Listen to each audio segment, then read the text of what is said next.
Creating a new hockey league expansion team, the Philadelphia Flyers, led to needing a new competing arena. Breaking ground in October 1966, the Philadelphia Spectrum opened with a jazz festival in September 1967. The first boxing event in 1967 featured Philadelphia native Smokin' Joe Frazier. The new NHL expansion team, the Philadelphia Flyers, debuted on October 19, 1967 with a 1-0 triumph over their interstate rivals, the Pittsburgh Penguins. The new 7,000 to 18,000 capacity seat multi-purpose arena would house countless events in just its early years alone. Originally playing in the Philadelphia Civic Center's Convention Hall, the Philadelphia Warriors, upon moving to the new Spectrum, changed their name to the 76ers. They played their debut game at the Spectrum on October 13, 1967. In the beginning, with the debut of newly added and revamped sports teams, the one event that would become frequently countless attraction is, of course, music concerts. The very first concert on May 4th, 1968, would be none other than the Boys of Summer, the Beach Boys. The Philadelphia Spectrum saw so many countless events in just its first few years. It again continued to make the city of brotherly love a hot spot with sports, music, and any event imaginable in the country. Just like Veterans Stadium hosting Philadelphia Phillies baseball and Eagles football, the stadium that opened in 1972 became locally and affectionately known as the Vet. The new arena became also known by either full or abbreviated names, the Philadelphia Spectrum, or just the Spectrum. The other major type of event that the Spectrum would house for decades to come, starting in 1974, was professional wrestling. For many decades, pro wrestling originally would be hosted in many small venues, as well in the old original arena at 45th and Market in West Philadelphia.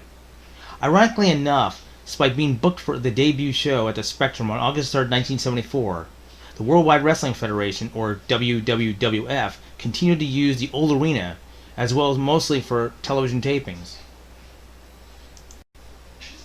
It was a strange thing to see once history records such as the History of WWE.com website would show that both the old arena and the Spectrum be both continuously used by the same city by the same company. I doubt we will ever get an answer to why that happened, but probably for cost on usage on time per date, house shows versus television tapings. But the old arena, with complaints of roof leaks and nowhere near the modern conditions of decades ago, finally succumbed as of 1978. The final WWWF show to take place in the old original arena was October 31st, 1978, with a TV taping, and a dark match to close the show featuring Chief Peter Maivia pinning Tony Garea. The last TV taped episode from the original arena aired on November 18th. An interesting comment from a member of my Spectrum Wrestling Facebook page. I learned that there was at least one wrestling show before the WWWF would debut.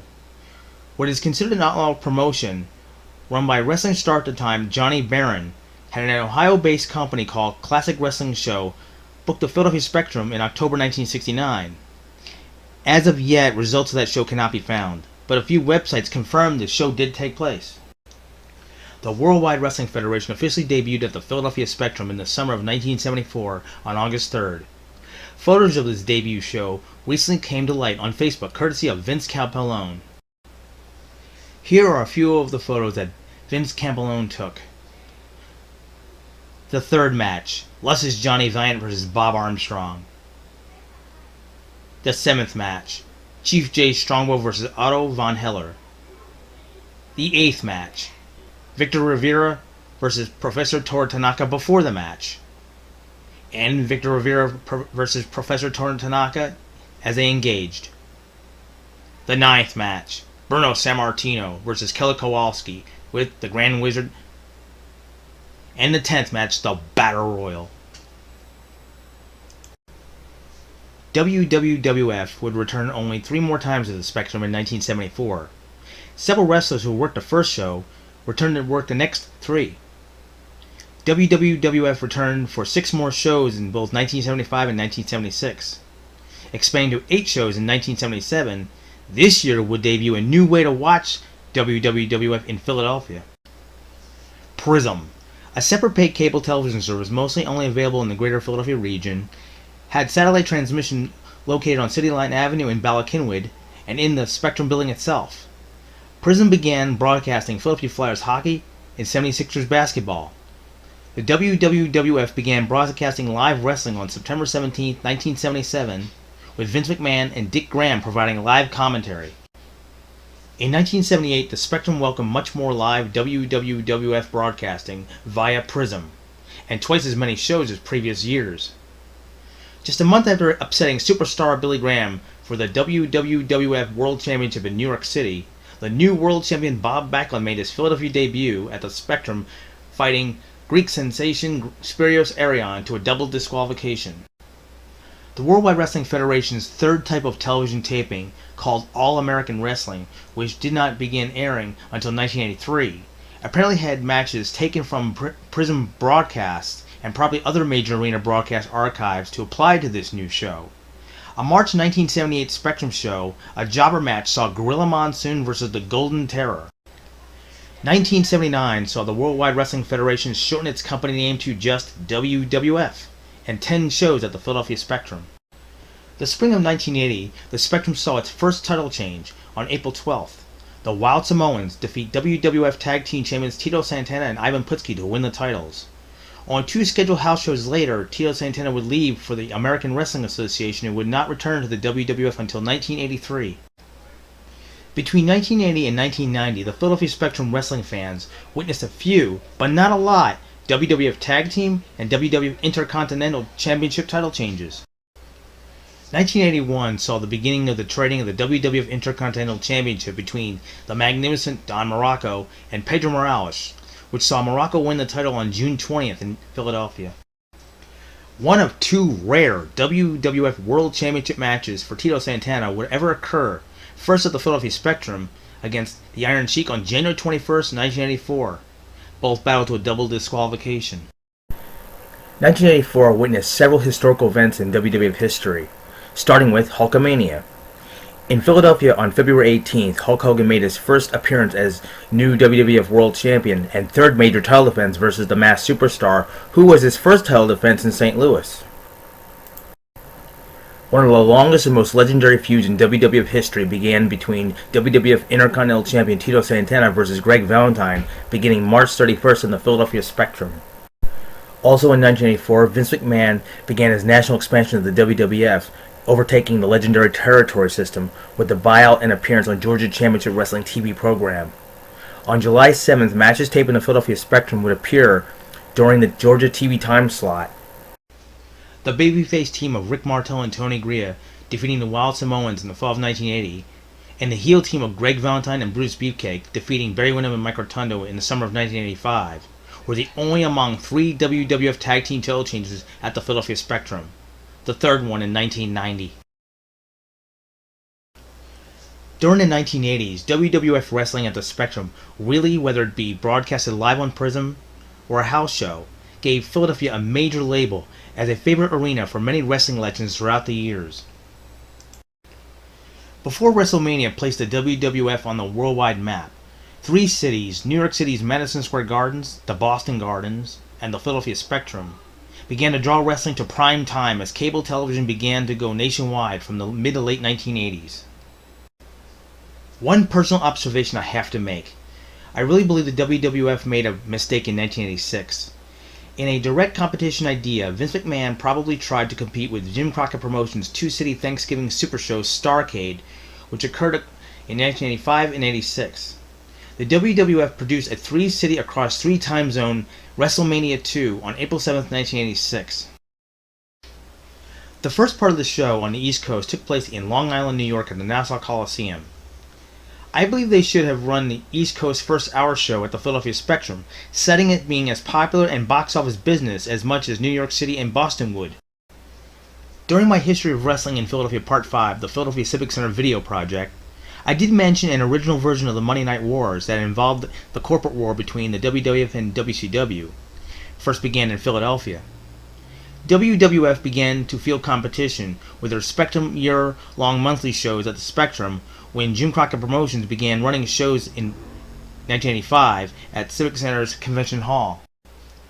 This became evident on the night of October 18, 1986, when Dusty Rhodes shocked the wrestling world teaming with longtime heel turned babyface Nikita Koloff. Dusty off-camera challenged the WWF at the Spectrum the same night, quote, "Tell Hulk Hogan, Dusty's in town," quote. This very challenge turned ironic when Dusty Rhodes returned to the WWF for the first time since 1977, in 1989. Spike Jim Crockett Promotions produced Philadelphia's first wrestling pay-per-view, Halloween Havoc, in October 1989 at the Civic Center. Dusty Rhodes would be a part of Philadelphia Spectrum's pay-per-view debut on August 27th with SummerSlam. WWF's third edition of SummerSlam saw the Hart Foundation take the WWF Tag Team titles from Demolition due to outside interference from the Road Warriors. Kerry Von Erich, otherwise known as the Texas Tornado, take the Intercontinental title from Mr. Perfect Kurt Hennig. And Dusty Rhodes loses African-American sidekick Sapphire to the Million Dollar Man Ted DiBiase. And to close the show, WWF World Champion The Ultimate Warrior remained champion over Rick Rude inside a blue steel cage. Of only 2 Spectrum wrestling shows I would ever attend, the first was SummerSlam 90. When WWF programming announced it being in Philadelphia, it was like the Great American Bash returning to Philly in 1987. But tickets were difficult on how to obtain them. I would assume they were announced during a previous Spectrum show, which would have been in June 1990. Local WWF promos said tickets would be available by calling Ticketmaster, which was only by calling on the telephone and using a credit card. But the local WWF promo for SummerSlam at the Spectrum also mentioned one or more local locations to obtain the tickets. And I was going to take my brother Donald this time. The local promo said either one of 2 places that tickets would become available to purchase tickets in person other than the Spectrum ticket office, a video store, and a record store. The tickets would become available on a Sunday, but not many stores in 1990 opened early on a Sunday before noon. To my memory, I'm unsure where I purchased the tickets because, like I said, some stores like video and record stores did not open till noon on a Sunday. It was either an Errol's video store nearby or a record store at the former Center City teen hangout mall called The Gallery at 10th to 11th and Market. When I arrived at noon when the store opened, the store clerk's computer said only 3 tickets available at ringside. He said 1 in second row and 2 side-by-side seats in fourth row. I had to think of my brother first and purchased the 2 side-by-side seats in fourth row. I don't remember the price of the tickets, even if they were $100 or less. But I was shocked ringside seats were sold out so fast on the very day they went on sale. I came to figure it was either Ticketmaster by telephone or during the previous show in June 1990.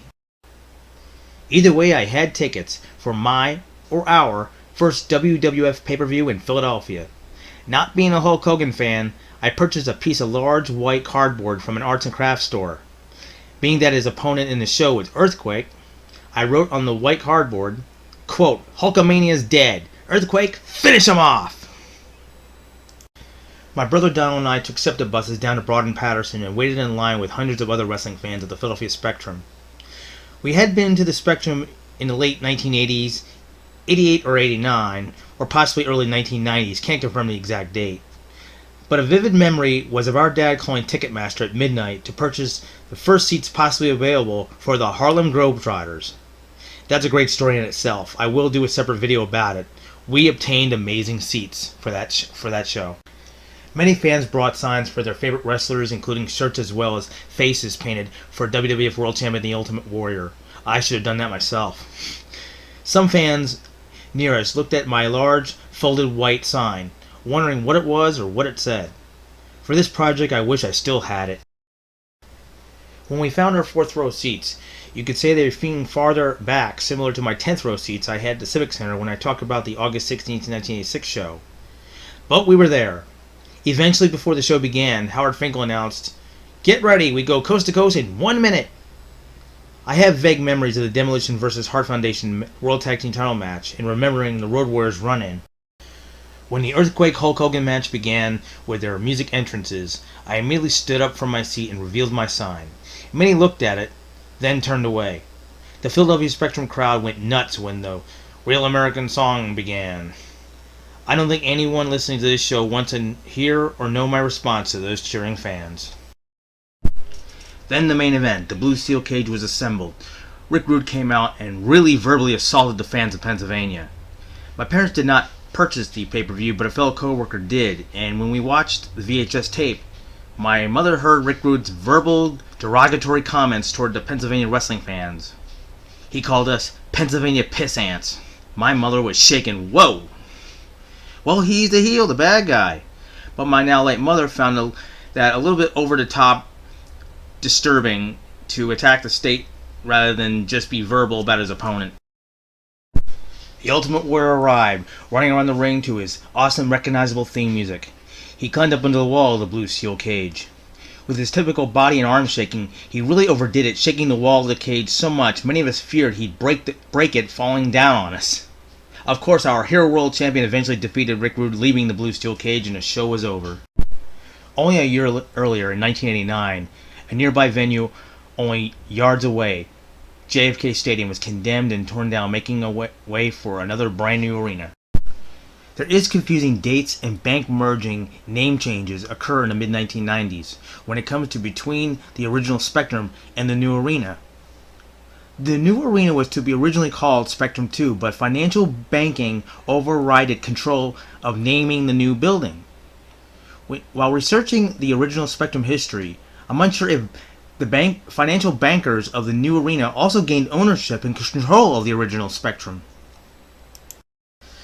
Because online sources say the new arena was opened in 1994 or 1996 under the name Core State Spectrum, as well as the old Spectrum also apparently name changed to Core States. With the help of my new Spectrum Wrestling Facebook page, members, and comments, I was able to conclude the first WWE event at the new Core State Center. WWF Wrestling continued monthly shows just as it did majority of the 1980s through the mid-1990s. The history of WWE.com begins labeling the Philadelphia Spectrum Core State Spectrum. I can confirm this with the second WWF pay-per-view in Philadelphia, King of the Ring, on June 25, 1995.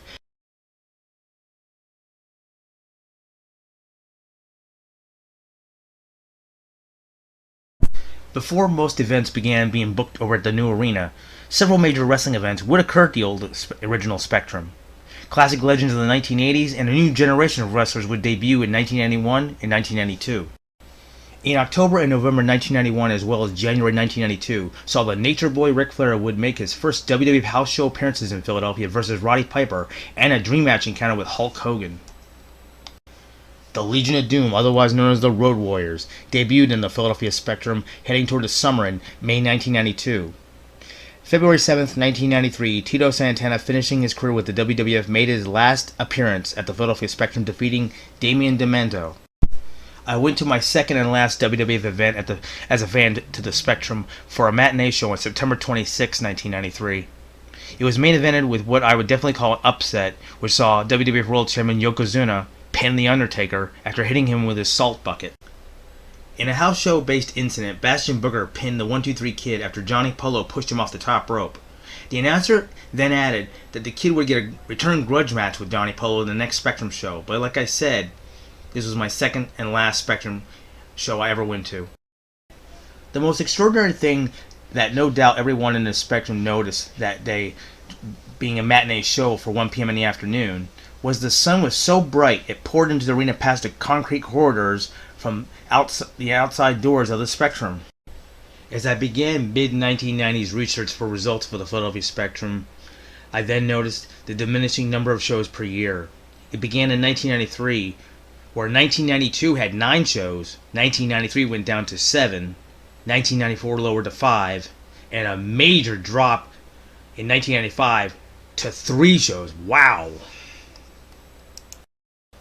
In early to mid-1996, the WWF finished with 2 shows at the old Spectrum. On September 26, 1996, at In Your House Mind Games pay-per-view, saw Vince McMahon open, "Welcome everyone to the brand spanking new Core State Center in Philadelphia." Despite the WWF did begin to reduce their monthly shows per year at their Mecca, the most famous arena in the world, Madison Square Gardens, they did continue to use it on a quarterly and annual basis. As I mentioned before, the Boston Gardens was another major frequented arena, but it also met its eventual end in 1998. The Spectrum was a very much beloved place for the city, even hosting a site for several statues of very popular and legendary names in Philadelphia sports and its celebrities, including for a while the Rocky statue, where the city's art museum argued it was a movie prop and not art. The Philadelphia Spectrum became a parking lot, unfortunately, being replaced by the new and constantly changing bank-named arena, now known as Wells Fargo Arena. Just like the Philadelphia Phillies and the Eagles, sports teams at the also now gone Veterans Stadium, the Flyers, the 76ers, concerts, WWF wrestling, and countless other events took place at the Spectrum in South Philadelphia. If you like this video, please subscribe, comment, like or dislike, and thank you for watching.